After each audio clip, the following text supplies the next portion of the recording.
And so, growth now presents us with a dilemma.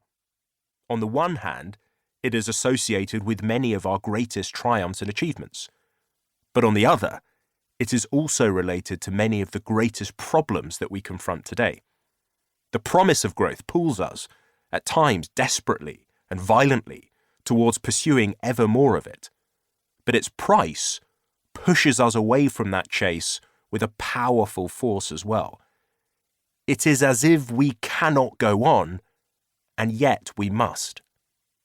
The second half of this book explores this dilemma, how it emerged, how we have failed to engage it, why we lack serious ideas for responding to it, and what we ought to do.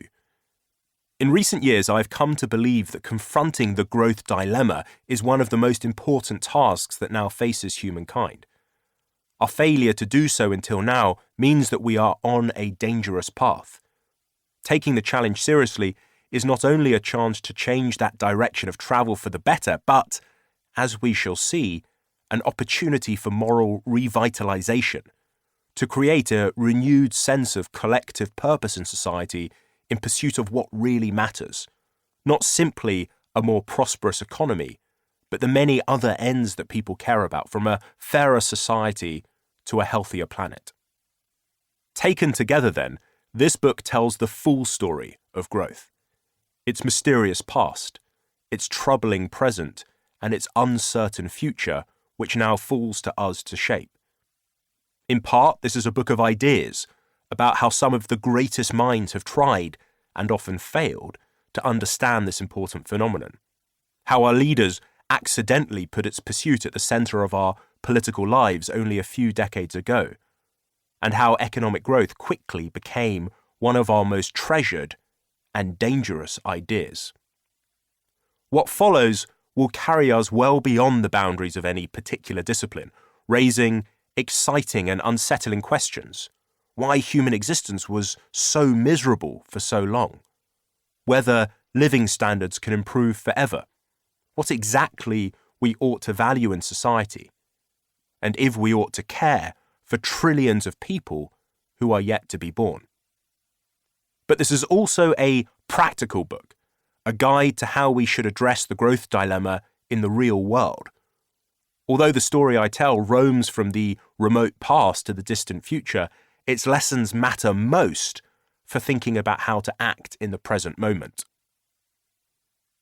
The present urgency.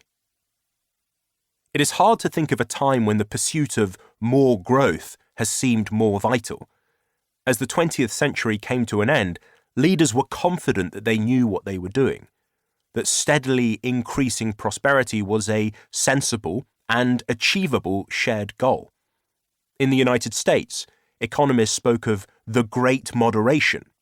In the United Kingdom, politicians celebrated the end of boom and bust. The idea that sustained growth could be achieved through modest interventions was taken for granted. And our apparent success created the impression that an expanding economy was the norm, with any slowdown to be regarded as an unfortunate but temporary exception. Today, that assuredness feels misplaced. Almost every country has slumped its way into the 21st century, though the timings differ. Japan and Germany started spluttering in the mid-1990s, the US and UK in the mid-2000s, China in the 2010s. Most economies battered by 2 decades of crises, including the dot-com bust, the 2007-8 financial crisis, and the COVID-19 pandemic, are sluggish shadows of former selves. We increasingly realize we cannot take growth for granted. In response, political leaders in almost every country have thrust more growth to the very top of their priorities. But it is far from clear whether they or those who advise them understand what must be done to achieve it. This book, in part, hopes to fix that. Yet if only the problem were as simple as that. For at the same time, it is also hard to think of a moment when the pursuit of more growth has seemed more dangerous. Of course, the dangers that